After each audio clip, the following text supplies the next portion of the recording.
of this organization, Srila A.C. Bhaktivedanta Swami Prabhupada.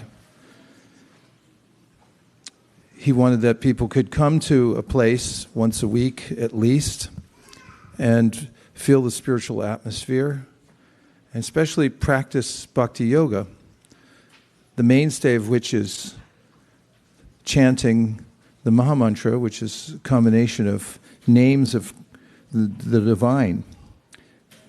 And the mantra has 3 words, Hare, Krishna, Rama. And the word Hare is the vocative form of Hari. Hari is the name of Krishna, means he takes away all unnecessary burdens that we carry in this world. And Hare also means the divine energy of the Lord in the form of Srimati Radharani. So when we say Hare and then Krishna, everyone try it, Krishna. Krishna is the name for the Supreme Personality of Godhead, who's the origin of everything. Aham evasam eva agre nanyad yat sarasat param. That's the original verses of the Bhagavatam are in 4 verses, and in one of them, Krishna tells Brahma that before the material creation there was I, and it all emanates from him. He's the source of everything. Krishna also means all attractive, and Rama means Krishna's unlimited potency for pleasure. So the 3 words, Hare, Krishna, and Rama, are primary names of God. And the mantra itself appears in the Upanishads. Kalisantarana Upanishad actually names the mantra like this: Hare Krishna, Krishna Krishna, Hare Hare, Hare Rama, Rama Rama, Hare Hare. And then it says, Iti sodasakam namnam kalikalma shanashanam. That these 16 words with 32 syllables, when chanted, remove all the obstacles in this present age of Kali Yuga. So that's a good idea, right? Yes. No? Not so much? We need something, right? And Srila Prabhupada, our founder Acharya, started these centers around the world where everyone could come together and chant, because the chanting is best done in a group. And this is called Samkirtan. San means together and Kirtan means to sing. So Samkirtan means to sing together, and it's also mentioned as the Yuga Dharma, that in every era there's a particular spiritual practice that gives one the most traction, where you can attain perfection in your human life. Anybody's human, raise your hand. Oh, come on, don't be so humble. All right. So if you're human, you're lucky. You came to the right yuga, where just by chanting Hare Krishna, you get the benefits of all the other types of processes that were recommended for other age, and some of them were a little more involved. They required more stops at Home Depot to pick up items. So we practice what's been passed down, prescribed through what's called Guru Parampara. Parampara means one after another. So there's a succession of teachers that come all the way from the beginning of the creation. And of course, just like any good machine, the material world is sometimes described as a machine. There's instructions that come with it. Have you ever gotten a machine and it had some instructions? Did you read them? Not so much. Well, these ones you should read. They're called the Vedas, and they tell us how to live in the world and not get frustrated, to be effectual in our work, do the kind of work in the right ways so that we can be in harmony with the universe. That sounds reasonable, right? And then the Vedas also give instruction about how to understand the difference between ourselves and our material bodies, and they tell us why the world seems to be so frustrating at times. And then they also give us instruction about how to elevate our consciousness to the highest level. The highest level of consciousness is called Krishna consciousness. And the Vedas describe how we start off in the lowest form of consciousness called annamoy, which means that we're only aware that we want to eat. Certain types of animals just live hand to mouth or paw to mouth, and they're consumed by eating something or eating someone, and they go on like that in their entire existence, and that's all they can think of. That's as far as their consciousness has developed. And then there's pranamoy, where there's a more exhibition of life that comes through particular animals, and you can start to see that they have similar sentiments to human beings. And then there's jnanamoy, which takes place when one starts to use one's intellect and see the difference between the elements in the world and oneself, and say that perhaps I'm not part of the material world. And the perfection of all of it is called anandamoy, where one comes to realize oneself as a part and parcel of Krishna. And in the Bhagavad Gītā, Kṛṣṇa makes this clear. He says, Mamai vamsho jiva loke, jiva bhuta sanatana, manakshashtan indriyani, prakritistani karshati.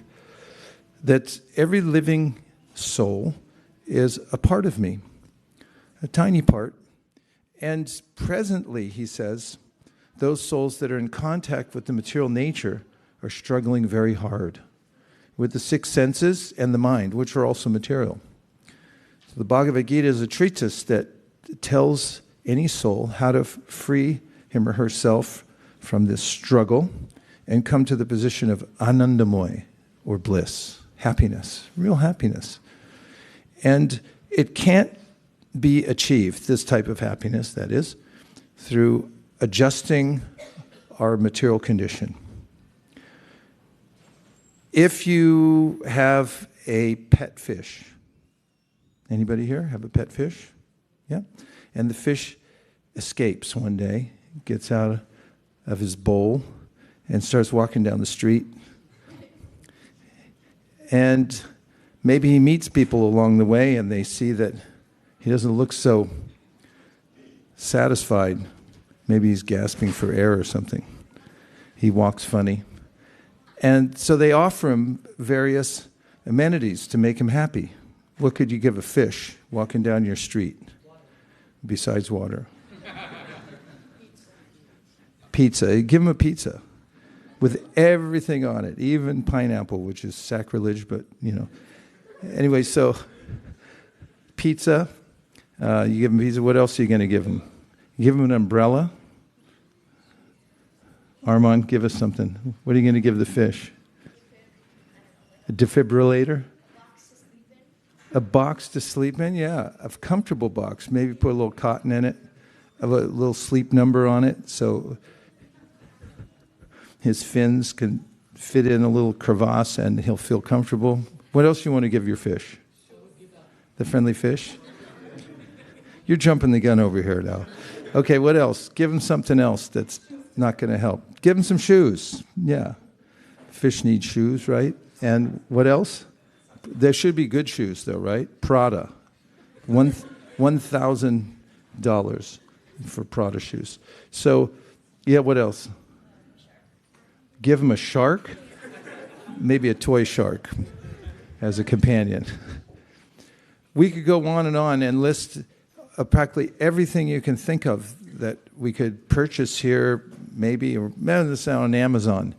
And our fish friend would not be happy, but now's your turn.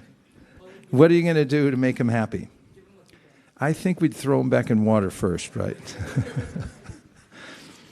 As soon as he gets back in water, then he feels satisfied. So basically what Krishna is saying in the Bhagavad Gītā, in this verse, Abrahma bhuvana loka punar avartino arjuna, that you can survey the whole material world. Doesn't matter where you go.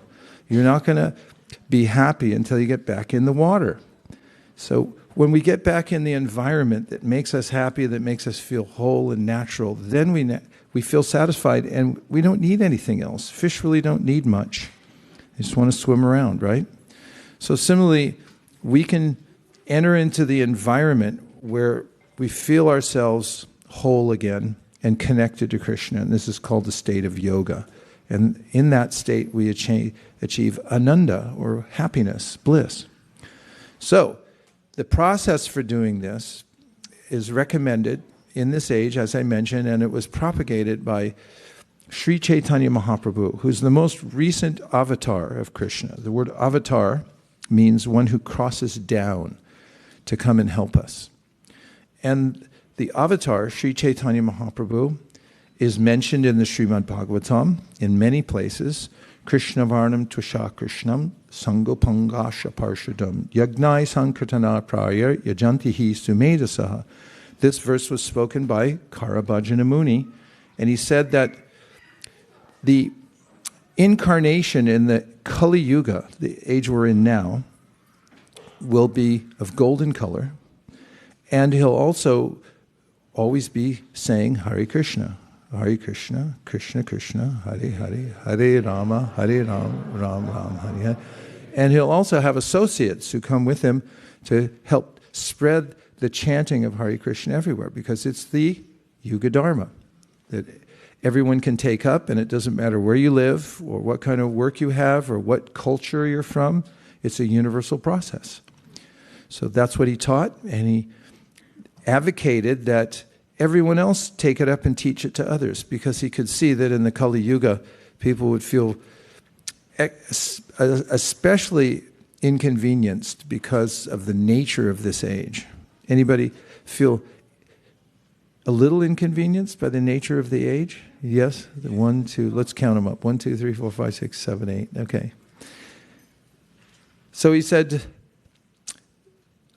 chant Hare Krishna in a group, and the mantra itself, he gave the qualities of the mantra. He said, Cheto Darpana Marjanam, Bhava Mahadavagni Nirvapanam. So he said, first of all, the mantra is a cleansing agent. And what is it cleaning? The mirror of our minds. Cheto Darpana Marjanam. Marjanam means to clean, and a Darpanam is a mirror. So when the mirror is covered with a film of dirt, we can't see in it.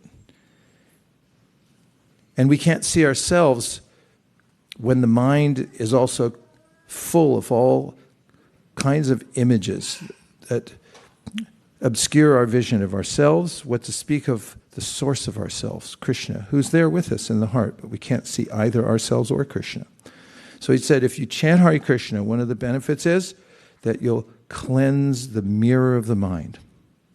And then he said that this whole world that we're in now is, and this metaphor is getting more and more, will be more and more appreciated, I think, as time goes on. It's like a forest fire. Why is it going to be more and more appreciated? 2 words. Global warming. So as we see fires break out very easily here, there, and everywhere, the material world's always burning, he said. And how do you put out the forest fire? You can't use a garden hose. You need to have a downpour. It's got to really rain hard. So he said this chanting has this quality of bringing relief to the burning sensation that we get in this world. Anybody ever feel a burning sensation here? Well, you're 98.6, I hope. That's pretty hot. So you're probably all feeling it, you just forgot. But burning in the sense that our opportunities burn up, or whatever we have seems to burn up. And in teaching about the Sankirtan, or the process for the age, the Yuga Dharma, he said, you'll feel relief from that. The sound vibration of the mantra, when you chant it, it will put out the fire. You'll feel better. Then he says, it'll open the white lotus of good fortune in your life. Does that sound like a good idea? Yes. Yeah, I better say yes.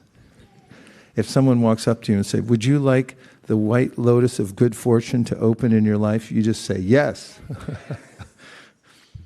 So there's a way in which we become unfortunate in this world by getting entangled in the three modes of material nature. We get lost here. And everyone tries for good fortune, but sometimes it comes and sometimes it doesn't. It doesn't come by luck, but it comes by spiritual practice. We become more and more fortunate when we practice bhakti yoga. And so Chaitanya Mahaprabhu said, if you chant Hare Krishna, the Sankirtan, then the white lotus of good fortune will open in your life. And he said also you'll get knowledge, because this chanting is Kṛṣṇa, it's his names, and he's married to Lakshmi Devi, and also the goddess Saraswati is there always. So knowledge will come automatically. It's not that you have to become a great scholar, but just by chanting Hare Krishna, as it says in the Bhagavatam, Vasudeve Bhagavati, Bhakti Yoga Prayojita, Jnanam Chayara Haitukam. When you do direct devotional service, you naturally get knowledge. You start to see things as they are. So he says that this is a bath for the soul. Sarvatma Snapanam. You take a shower in this sound vibration.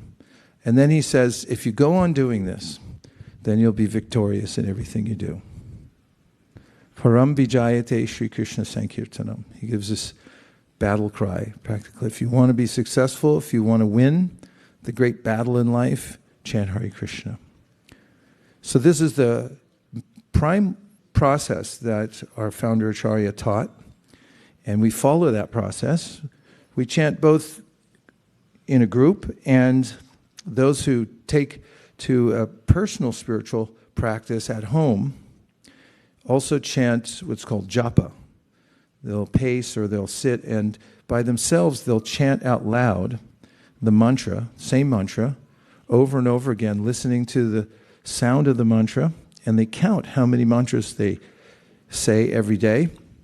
And this is a practice that is highly recommended. It's called japa. So you can do japa of the holy name. So devotees try to work themselves up to a certain level of chanting, and they maintain that over time, and they find great relief in their lives from practicing this, chanting in a group and also chanting individually.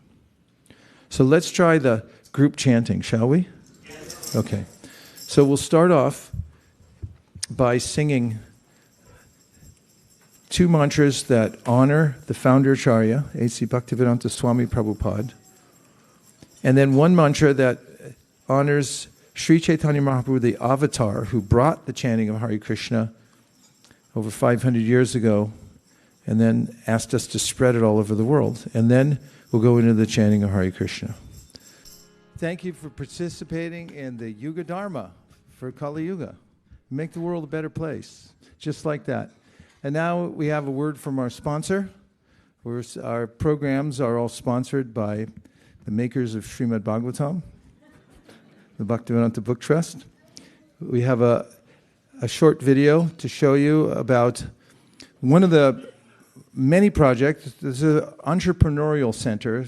We don't just sit and chant, but we invent ways to spread the vibration of the holy names and the various scriptures that have been passed down to us painstakingly to make sure that everybody else has them. One of the reasons is that distribution is the best kind of preservation. So the more places the literatures reside, the more likely it is that they will be around for a long period of time. And also because people do take advantage of them. They start reading and then their lives get turned around. We have people in our midst right now, including myself, who that happened to. So let's see the film. Are we going to set that up? Is it ready to go immediately, or do I have to do some banter? Would you like to do some banter while we're getting ready for it? Seriously, folks. Yes? Let's ask them. What do you feel about the prospect of moving up by about 7.2 inches? Everyone agree? Yes. Let's do it while we're waiting for the video to get around. 7.2 at least.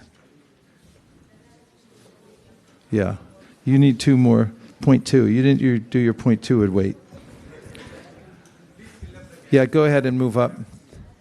We fit as many as 12,000 people in here, so don't worry, it's fine. Okay, so just to set this up a little bit, this is one of our entrepreneurial outreach programs. We distribute books, especially Bhagavad Gītā and Srimad Bhagavatam, all over the world. Now, here in Silicon Valley, no matter how you feel about student debt and whatever other debt you have on your credit card, this is one of the wealthiest places on earth. And maybe most of it's concentrated in this room right now, I don't know. But in any case, there are people all over the world. When we travel, we get to see what other people live like, and they live very simply. And Latin America is one of the places. Nonetheless, they're very open-hearted down there. People in Latin America are inclined towards God realization. And I've been out meeting people in various places around the world for the last 50 years.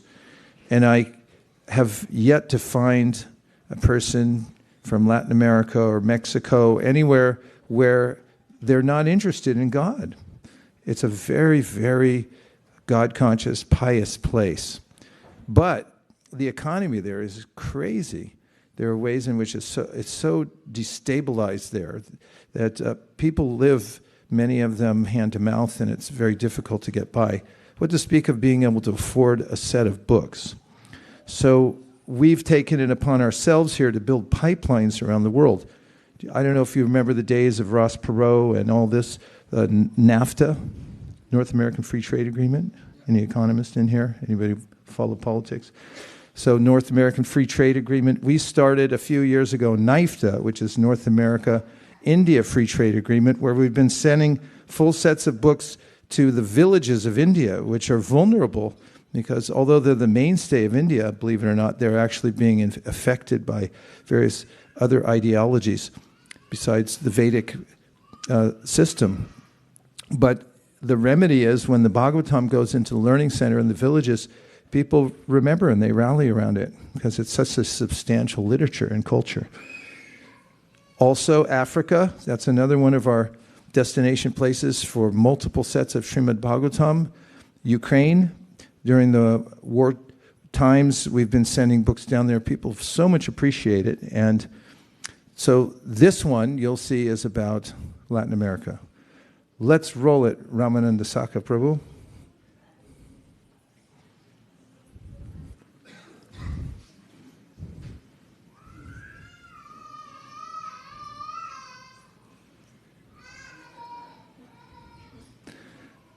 Hare Krishna. There we are.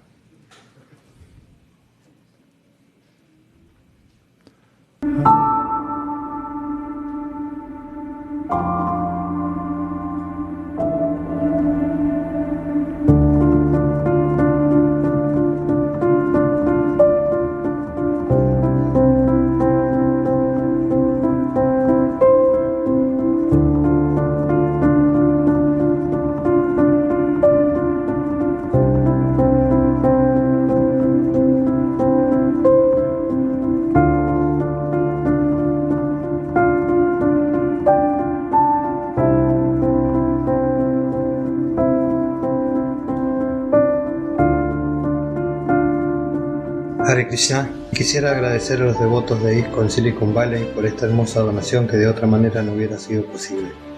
Mi más sincero agradecimiento y mis humildes y respetuosas reverencias por su hermoso servicio. Muchas gracias. Hare Krishna.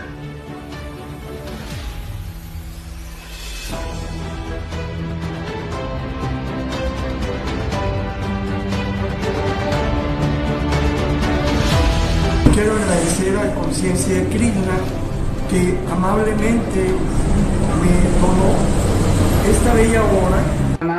Hare Krishna, aquí abriendo el paquete del Srimad Bhagavatam de la amorosa donación del BBT y del ISV, completamente nuevo el Srimad Bhagavatam, para que podamos seguir distribuyendo los santos nombres de Krishna y la misión de Srila Prabhupada. Con esta amorosa donación podemos seguir haciendo Harinam Sankirtan e invitando a más gente a que se una a este movimiento que Srila Prabhupada nos entregó con tanto amor y tanto sacrificio. Y quería agradecer profundamente la donación del Srimad Bhagavatam. En San Juan somos muy pocas personas, muy pocos devotos, y es la única colección de Srimad Bhagavatam. También estuve viendo la página de Vaisesika Prabhu, muy lindo el trabajo que está realizando, me inspiró mucho, me siento muy identificado con esa actividad. Nuevamente les agradezco por su servicio, por lo que están haciendo y por colaborar con que la literatura de Srila Prabhupada sea accesible en estos lugares donde a veces es un poco más difícil. Hace un montón de tiempo debería tener el Srimad Bhagavatam y bueno, por cuestiones de la vida no lo estaba pudiendo tener, así que me vino genial, más que lo estamos leyendo con un grupo de devotos, con el Bhakti con Prema y Premi, y bueno, leerlo de papel es otra cosa. Quería agradecer a Vaisesika Prabhu, a los devotos de Silicon Valley, a ISKCON, a Prema y Premi por darme la oportunidad de recibir a Krishna en mi casa. Es una bendición enorme y estoy muy contenta. Gracias. Realmente inesperado, pero lo recibo con mucha alegría y con muchas ganas de ya ponerme a leerlo. Bendición increíble poder tener estos libros trascendentales a la mano de los devotos de nuestro yatra que quieran estudiar seriamente las escrituras y acercarse a Krishna. Muchas gracias. Agradeciendo, ¿verdad?, a ISKCON, Silicon Valley, por los libros que me acaban de mandar. Estoy muy contenta. Realmente lo necesitaba, hacía mucho tiempo que los quería tener, a toda la colección completa. Que les puedo decir muchísimas gracias. Shukadeva Goswami, en el canto número 1, en el capítulo 3, en el verso 43, recita un mantra muy hermoso que dice: Krishneshwa Damopagapte Dharmayanabdidhi Shadha Kalaunastradrishan Esha Puranar Kodunodita. Él dice que este Bhagavatam Purana es tan brillante como el sol y ha surgido después de la partida del Señor Krishna a su morada, junto con el conocimiento y la religión, para que las personas que hemos perdido la visión espiritual en esta gran era tan densa de oscuridad que es Kali Yuga, podamos recibir luz de este Purana. Así que me encuentro muy agradecida. Gracias por esta inmensa y preciosa donación, lo valoro demasiado. Les deseo muchas bendiciones. Hari Hari Bol, Srila Prabhupada ki Jai.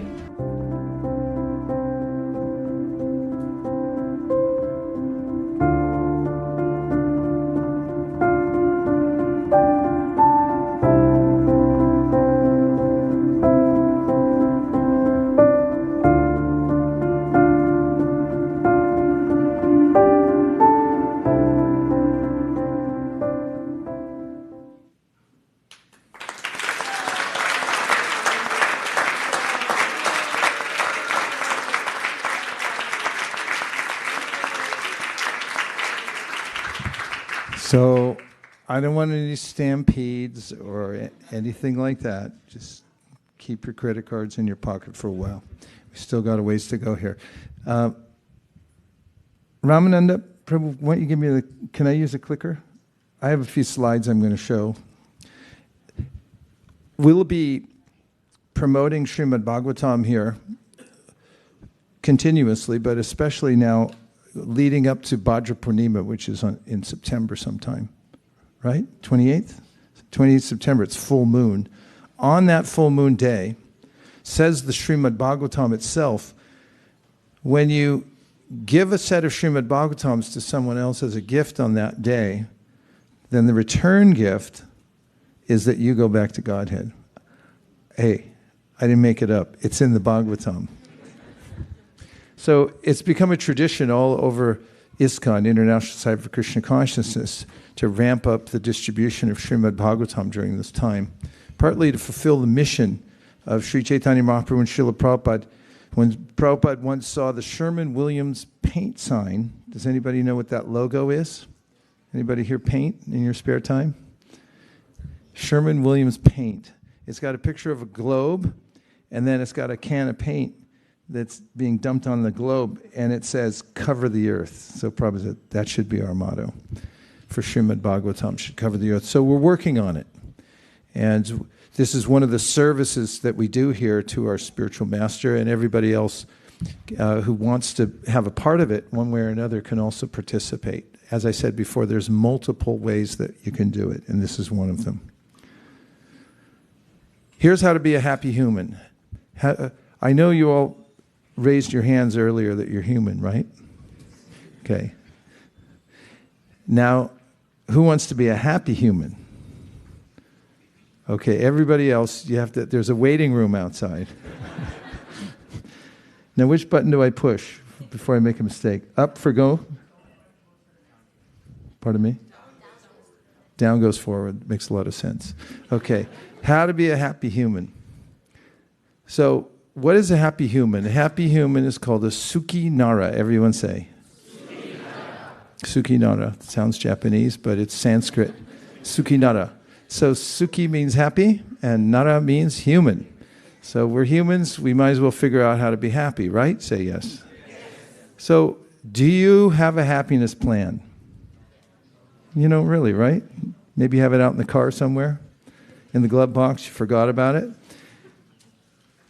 If you want to get smart, what do you have to have? Smartness plan. If you want to get wealthy, everybody knows this one, what do you have to have? A wealth plan. If you want to get healthy, you got to have a. If you want to be happy, happiness plan. And if you can't do any of those, you can't do anything, what do you got to have? A can plan. Go ahead, you can look. Got to have a can plan. Okay.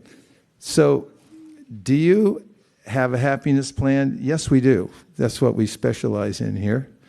And here's a few alternatives. That's not ours. That's the competition. You can see my reflections in the mirror there. There's Dodie there. It's at the San Francisco airport.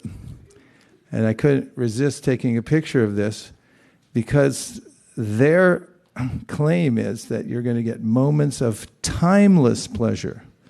Now, how true is that? Timeless pleasure? Yeah, not so much. But there is an idea that there is such a thing as timeless pleasure. Otherwise, where did it come from? If we're trying to find it in Ghirardelli. How about this one? Why are you laughing? Come on, it's not funny. Open happiness. Sure thing. We sure will. It's sugar water. But they identify it with people running on beaches and, like I see in India, there's some person they selected that just, they look appealing, and then they're hot and they're drinking down this bottle, and and it leaves a samskar in my mind. And I think, if I want to be happy, I'll open a bottle of happiness. But it's not really, right? Not so much. Not a bottle of happiness. So there's images all around us where people are claiming that you'll find happiness here or there, and this will be satisfactory, and your life will be better, and so forth. But it's not true. Here's really open a bottle of happiness. Look at that one. You've heard of levitation? All mystic powers are there in the chanting of the Hare Krishna Maha Mantra, because it's a mystical chant from the spiritual world. So these are young people, and they're on the street corner in New York City, and they're doing the Yuga Dharma. And they look pretty bummed out, right? Like really morose, nothing happening. So real open happiness means to connect with Krishna. Krishna is known as the source of all happiness, and when we connect with him by chanting Hare Krishna, we can feel happy. So here's what Krishna also says in the Bhagavad Gītā about happiness. Before giving up this present body, if one is able to tolerate the urges of the material senses and check the force of desire and anger, he is well situated and is happy in this world. And that's where the phrase Sukhi Nara comes from. Krishna says, learn to control your senses. Now, there's another idea that if you just are able to indulge your senses enough, then you'll be happy. I just haven't gotten enough of a chance to indulge my senses. That's what my mind thinks. And if I can just get that one more object, or I can have one more interaction, then I'll become happy. But the problem with material happiness, Krishna says in the Bhagavad Gītā, is yehi samsparshaja bhoga duḥkhālayam evate ajantavanta konteya nateshu ramate buddha. That you get the opposite result. You don't really get happiness, you get misery instead. That's terrible, right? Say yes. Yeah, it's terrible. So when you try for it, that's when you start to suffer. So happiness doesn't come from interaction between the material senses and their objects in the material world. In fact, Krishna says that that's when misery starts. That's good to know, right? Yes, say yes. Okay. Then we have this awakening of desire to find true happiness called Shraddha. So Shrad means the heart, and Da is an active verb. It means where you place something. So in the core of your heart, what you believe will make you happy. We call Shraddha faith. And everyone has faith in a particular method for getting happiness. This is what the Vedas teach. They say everybody's looking for happiness, and everyone has faith in a particular way of finding that happiness in the material world. What are some of the ways that people feel that they would become happy here in the material world, very specifically? Take a vacation to where?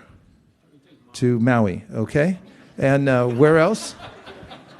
He said Maui. So where else did you think you were going to find happiness? A specific way you're going to do, yes? Buy a big home where? Where? Near the beach, okay? Buy a new home near the beach, okay? What else? Yes. Win the lottery. That's a big one.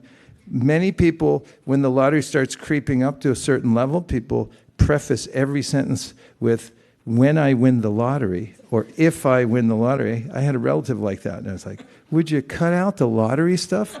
Let's just talk. If I ever win the lottery, ... blah, blah, blah. But as it turns out, from studies, people don't become happier when they win the lottery. In fact, most of the time they become more distressed, because you don't get happiness from interaction with the material world. It's not possible. There's nothing here for us. So when faith awakens in the heart that happiness is somewhere else and that there is a process to attain it, this is called Shraddha. And so, as I described earlier, our hearts are like a mirror. And when we cleanse that mirror, the misperception that leads to these ideas that we can become happy in the material world starts to clear up. And the problem is, when the mirror is distorted, then I see the world in a distorted way. And I think that happiness comes from the material world. So the beginning stage of spiritual practice means that our perception begins to clear and we see where real happiness is. So one of the sources of all our happiness, or I should say the source of our real happiness, is already right close to us. That was weird English. The source of our happiness is the closest person to us, who happens to be Krishna, who's in our heart. So this is the teaching of Krishna in the Bhagavad Gītā. Does anybody know in the Bhagavad Gītā where he says he's in everyone's heart? Savasichaham hridisani vishto. He said, I'm there within I've entered in everyone's heart. I want you to take a look around before you look at anybody. When you look at somebody in the room here, remember that Krishna's in their heart when you look at him. And look at him, you'll see everybody you look at now in a different way, because look at them as a temple, because God's in their heart. How about that? Are you ready? 3, 2, 1, go.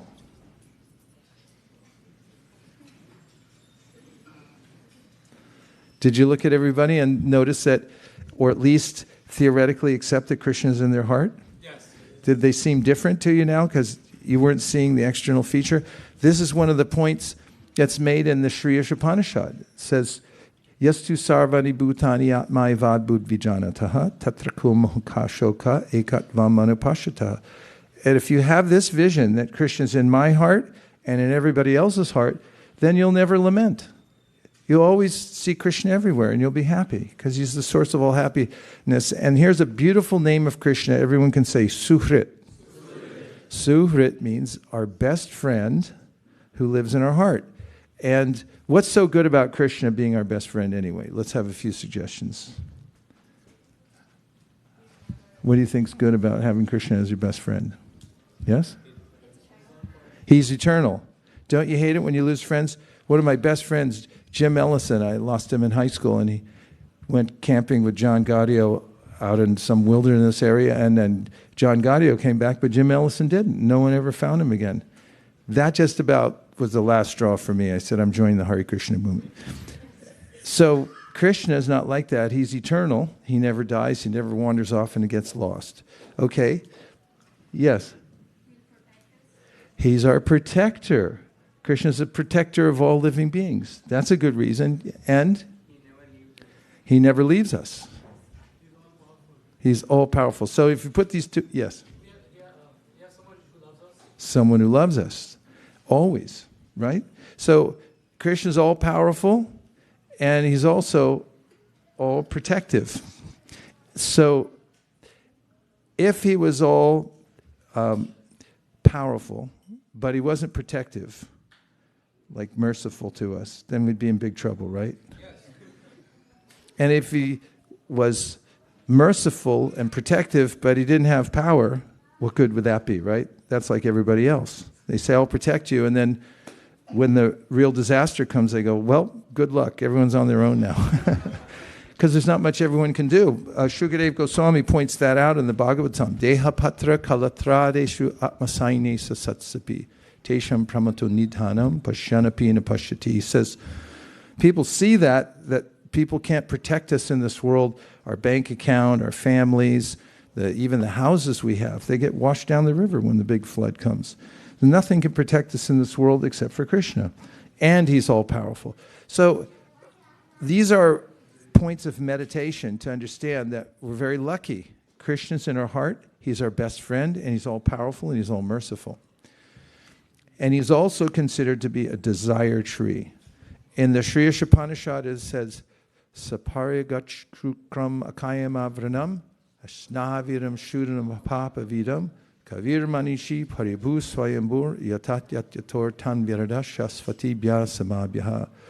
And part of that verse says that Krishna has been fulfilling the desires of every living entity since it's a time immemorial. So he's our best friend.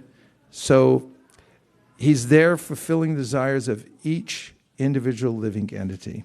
So it's more a matter of what we desire than what's happening to us in this world, because when we desire the wrong things, then we get ourselves into trouble. But when we learn what our true interest is in life and we refine our desires, then we become happy. So here's a prayer, and we can try it out together. And it's a prayer said by Prahlad Maharaj, and it contains the essence of how to be happy. I pray from your Lordship that within the core of my heart, there be no material desires. Who would have thought that would be an effective prayer? Because I always think if I could just fulfill my material desires, then I'd be happy. But that doesn't work. However, those who are enlightened, like Sri Prahlad, say, let it be that there's no material desires in my heart. Does that mean there's no desires at all? No, the answer is no on that one. What it means is we desire only service to Krishna. Then we're happy. And here is another prayer. And this is a good one to say right before you go to bed. Let's say it all together. O my Lord, as powerful as fire, now I offer you all obeisances, falling on the ground at your feet. Please lead me on the right path to reach you. And as you know, all I have done in the past, please free me from the reactions to my past sins so that there will be no hindrance to my progress. Isn't that a nice prayer? If you'd like to have that to take with you, it's in the book called Sri Upanishad. You can pick it up from the book table before you go, and it's the last mantra. And you can memorize that and say that before you go to bed at night.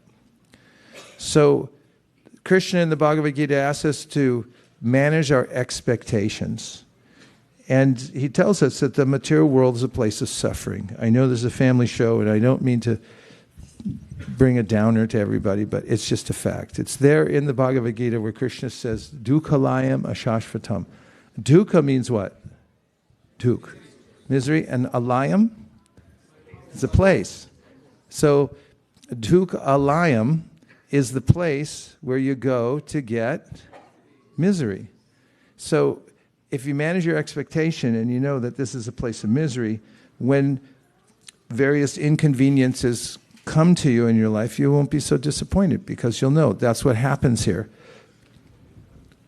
So there's a way that we deceive ourselves, and we say that when my circumstances change, I'll become happy. When my circumstances change. What kind of circumstances need to change in order for me to be happy?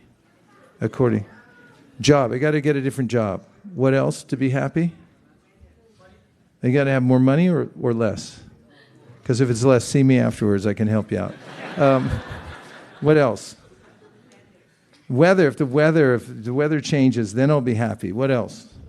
Clothes, if I just had the right clothes. I don't have the right clothes yet. What? Car, I need a new car. Yeah, to be happy, I need a new car. I need to be immortal. Yeah. Then I'll be happy. The problem is the circumstances are always changing. And from moment to moment, when I depend on the circumstances, then my fortune changes and my mood and attitude change. So here's the healthy outlook. Would you like to hear the healthy outlook? Okay, only half of you said yes. The rest of you cover your ears. When I purify my heart, I'll become happy. You can say that, it sounds nice. When I purify my heart, I'll become happy. Here's a limited outlook. The world is an opportunity for my enjoyment. It's a very limited opportunity. Here's the unlimited opportunity. Are you ready? The world is an opportunity for service. So, devotees learn from reading Bhagavad Gītā that every circumstance is an opportunity to improve my devotion to Krishna. And this is possible because we're human to make changes in our life, to adjust. So we have voluntary life changes versus forced life changes. Have you ever been forced to change something in your life? Were you happy about it? Not so much, maybe. But you can make your own list and say, these are the items that I'd like to change in my life so that I can be on the right track. And these are called voluntary life changes, or VLCs. Or there's reactionary life changes, which means that without knowledge, I overreact to what's happening to me. I make ultimatums and I do things that aren't wise. So in voluntary life changes, we take help from the Bhagavad Gītā, we understand what's the right path, and then we change our life, if you need to, by little increments, so that you can come to the right point.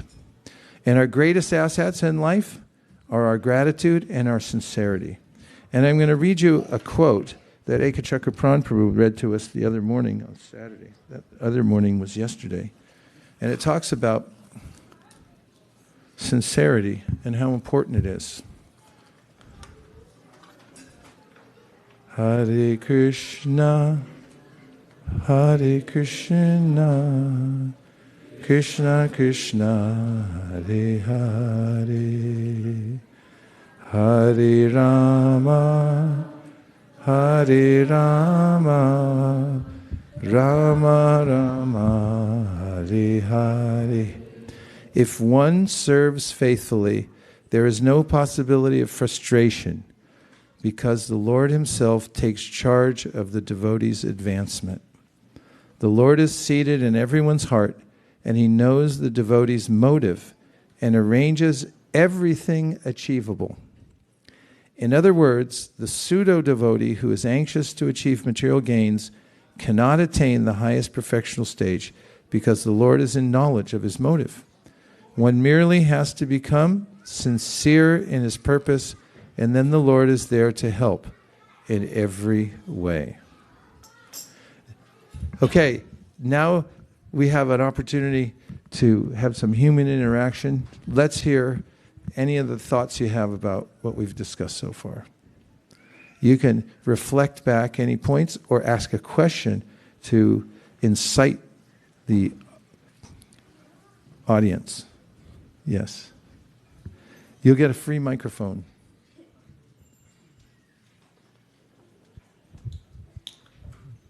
Namaste. Namaste. So, it's indirectly related to what you said. But the question is, on the silent days, like I observe some silent days. Then Silent days, yes. Silent, no talking. No talking, no laptop, no phone, nothing. Okay. Yeah. So, mostly indoors, right? So, on those days, do we chant out loud or inside? Yes, you could chant out loud. Because when you talk about Krishna or you chant Hare Krishna, it's not counted as regular talking. So real silence means to only talk about Krishna. And when you talk about Krishna, then you get purified, as is said in the Srimad Bhagavatam, Shrinvatam swakata Krishna punya shravana kirtana hridyantaksto hibadrani vidhunoti suritsatam. Just by talking and hearing about Krishna, then the heart becomes purified. Yeah.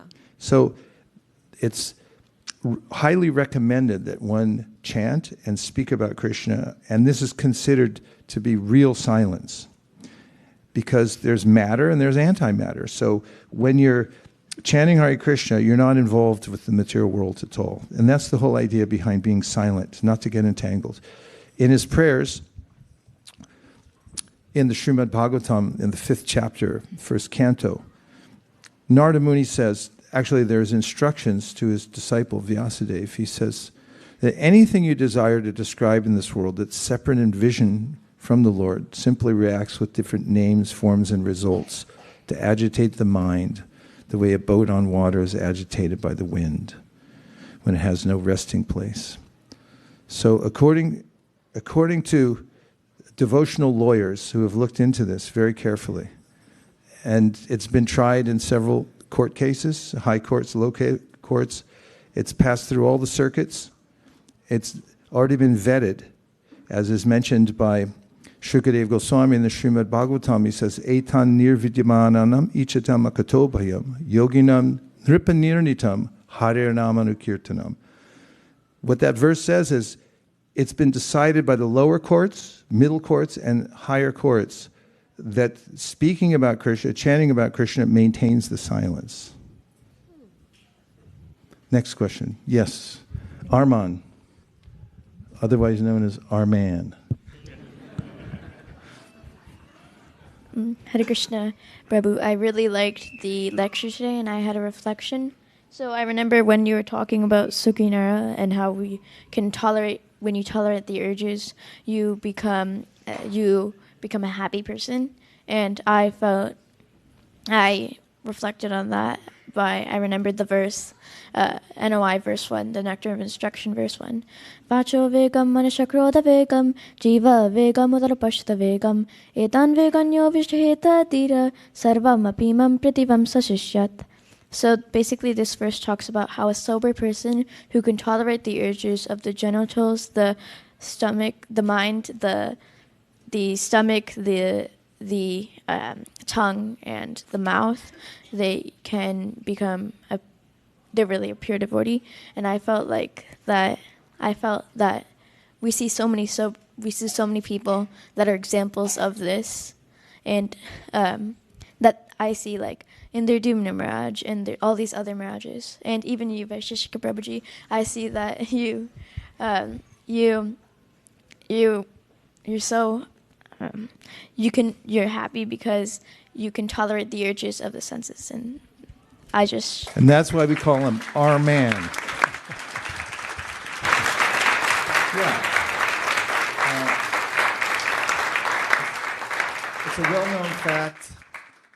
delayed gratification leads to a sense of well-being.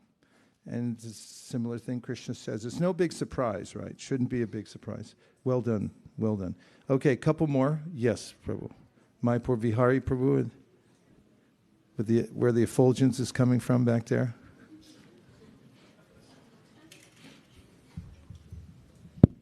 Hare Krishna Maharaj, thank you for the wonderful session. Reminded me of the basics, so that is very nice. In fact, both Parte, the video, where there was so much gratitude that was conveyed, especially when Mataji reminded me that Bhagavatam came just after Krishna left the world. Knowing is one thing, but actually realizing it and trying to implement it. So it was very nice to see that video. And also your slide was amazingly nectarian. Same thing, same concept for me. While on one sense I feel, yes, I know it, but always a challenge to implement it. So thanks for reminding these two wonderful factors. Yeah, one of the points I thought of in the video was that young woman was quoting Bhagavatam. And you see the power of the distribution of the literature. It goes all over the world, and then people read it and they start to remember it and then speak from the Bhagavatam itself, and it has this spiritual effect. One day when we were in Santa Cruz, we set up a table there on, which the avenue? Pacific Avenue. And people come and go, it's a thoroughfare. And it was quite crowded one Saturday, and our display was magnificent, and a disheveled man walked up. Disheveled means it looked like he'd been sleeping on the street for a long time. And his hair was matted long, and he looked slightly deranged because he didn't make eye contact at first. And so he came up and he stood very straight in front of the book display. And then I asked him, I said, do you know anything about this? And he goes, I know something about this. I said, what do you know? And then he stood even straighter and he said, Om Namo Bhagavate Vasudevaya Janmadyasaya Tonvayadi Taratascharte Swabhigna Swarat. And he said the whole first verse of the Bhagavatam in very nice pronunciation of the Sanskrit. And I was about to say something to him, but he just turned around and walked into the crowd and never came back. But it left me with an impression that as we are distributing books into the world, people read them. They get ingrained in people's minds and hearts. Okay, one more. Shankari Kaur is online. Please go ahead. Okay. Hare Krishna, Guru Maharaj. Please accept my humble obeisances. So, Guru Maharaj, doing a little reading, are we, over there? What's that? We noticed the pile of books on the side. Go ahead. So, Guru Maharaj, service, yes, we should do service, and not that there is any expectation attached to the service, but there has been times when we've offered service and somebody totally mistook it, and they thought that, okay, we were, trying to show that how magnanimous we are or how good we are, and they, their reaction was that they totally blasted us, and, they they doubted our intentions as well. So in those situations, how do we go about it? Well, you just go on with your service. It's inevitable that at some point or other you'll be misunderstood in this world. It's kind of natural. And I know it could be hurtful because when your intention is different, it's sincere, and somebody misunderstands it, then it can feel really hurtful. So it's a good reminder when we talk to people that we never try to assume what their intentions are, because that's the real pain point in everyone's heart, that they did it for the wrong reason or something like that. But on another side, when your intention is sincere, then you can't be harmed by anybody else because you have integrity. And when you do something and it's misunderstood, Krishna knows why you did it. And that's something you can always take shelter of and remember, that Krishna knows what my heart is. I'll give you an example. Akrura was asked to go to Vrindavan and pick up Krishna on a chariot and bring him back to Mathura. Do you know why he was supposed to do that? Because Kamsa had a plan that he wanted to kill Krishna and Balaram. So that's not a very good job, right? Meanwhile, he's a pure devotee of Krishna, and he was on the chariot, and he was going there to Mathura, and all the while he was offering prayers. And in one of his prayers he says, this doesn't really look good externally, because after all, I'm on a dastardly mission going there to pick up Krishna and bring him back to Mathura. And what am I doing that for? I'm a devotee. He said, but my intention is just to see Krishna because he's going to put his hand on my head and give me blessings and I'll be able to bow down to him. That's all he was thinking about. And he said, it may look bad externally. So external interactions don't affect us as much when we know we're good for it. And oftentimes people then will realize later when you go on with your service that you actually did have a high-minded intention. And they may even recant if you wait long enough. Strange things like that happen. Thank you very much for such an important question. Okay, we have time for one more. Okay, we're voting. You get the question. Better be good. Just kidding. Free mic with every question.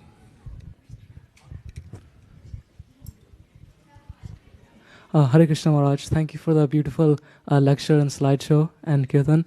I was just reflecting on the fact of how fortunate I am to have received this gift of chanting the holy names and dancing during the kirtans, and I'm just reflecting on that. Yeah, you take advantage of it. I notice that. You always dance.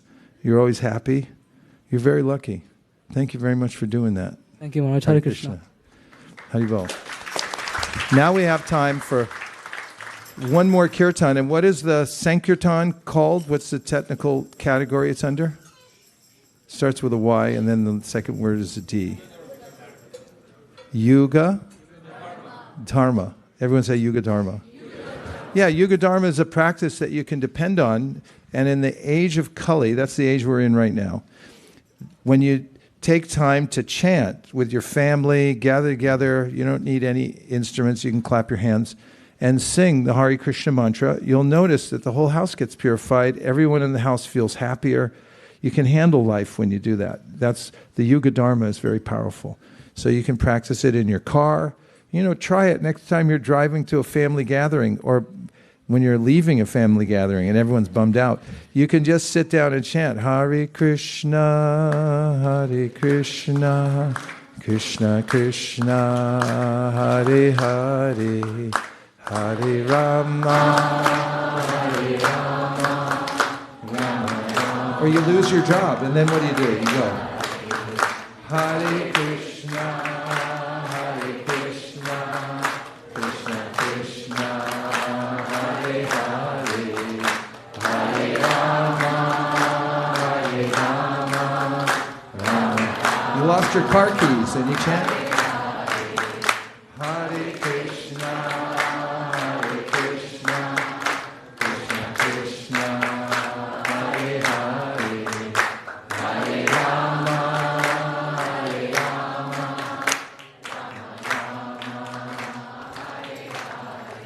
So that chanting, Chaitanya Mahaprabhu said there's no restriction for time, place, and circumstance. Sometimes in the scriptures, there are special rules that say that you have to, there's a time when you can't do certain rituals for 10 days. Does this ring a bell with anybody? Yeah. Okay, yeah, you can't do this, you can't do that. Lord Chaitanya said you can do this anytime. This can go on all the time if you wish, and you'll see the result. He said, Kirtaniya Sadahari. It means like constantly chant. Try it. And you'll notice that all the benefits that I mentioned before will come flowing into your mind and heart.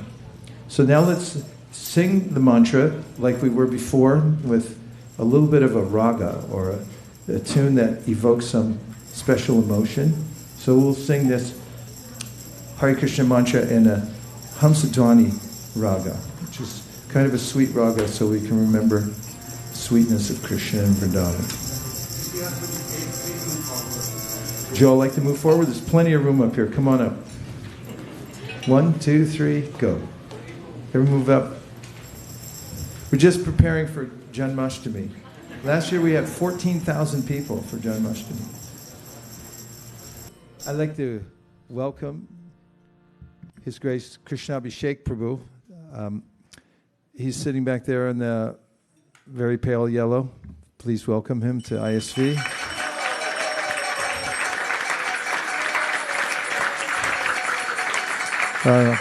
Thank you coming out to the West Coast. Kṛṣṇa Abhishek is a scholar, PhD, and he studies Bhaktivinoda Thakur. Somebody's got the great fortune to do that. He does. I think also he's a descendant of Bhaktivinoda Thakur, if I'm not incorrect. Do you have some bloodline? No? Well, in heart and spirit, for sure. He's the only one in hundreds of years that's been allowed to go in and do worship of Bhaktivinoda Thakur's original deities and so forth. He's friends with the whole family. And he's a great well-wisher of ISV. He's got international interest for spreading Krishna consciousness, and he's come out here a couple of times. He'll be working to translate very important books that might otherwise be lost because of the time factor and so forth. So we're very fortunate to have you here. We're all big fans of Bhaktivinoda Thakur. We have been for a long time. Our first big book marathon here started as an offering to Srila Bhaktivinoda Thakur on his disappearance day, and we have that every year. It's a major event. So we feel that Kṛṣṇa has sent you here to help us along to know more about Bhaktivinoda Thakur and to help expand Krishna consciousness also in the academic circles, and we thank you very much for coming. And to all of you, it's so deeply touched that you come here. There's so many other places you could be on a Sunday evening, so many things that you should be doing if you were to keep on schedule, I know that, but you come here because you love Krishna, you want to see Krishna, you want to chant Krishna's name, and we really feel it. We'll be doing this on Janmashtami, that's coming up soon. It's the nicest day. Make sure you call in sick on that day. It's a tradition. Sanatana Goswami started that. And there are many other festivals that happen here. We're here every week for Saturdays and Sundays, so please feel free to come. Now we're all going to stand. Yes? Rath Yatra is next Sunday in San Francisco, so most of us will be down there. So if you come to the temple for darshan and it's a little less crowded than usual, that's where we all are. It's in Golden Gate Park. It's once a year. It's where the first Rath Yatra in our movement started, and it's going on still after so many years. So if you want to come to that, there's information about that. Where? Out in the lobby? Yeah, it's out in the lobby. You can find out online to go to ISKCON of the Bay Area and find out when their schedule is, or ask any of the devotees. Now we're going to have a Hare Krishna dance party, and we encourage everybody to dance to your heart's content. Let all the anxieties, fears, whatever you have inside you, raise your arms in the air and chant and just tell Krishna how you feel. And just sing and dance, okay? Yes. Say yes. Nobody said yes. Yes. Half of you said yes. Yes. All right. Okay, so let's put all the asanas in the back. We're going to roll up this rug and leave just one dance floor. And then we're going to start the kirtan again, and we'll see you back for announcements and prasadam for everybody, not just in this room, for everybody in, what county are we in? Santa Clara County, San Mateo County, Contra Costa County. Call your friends, get them down here. We'll feed them all. Hare Krishna.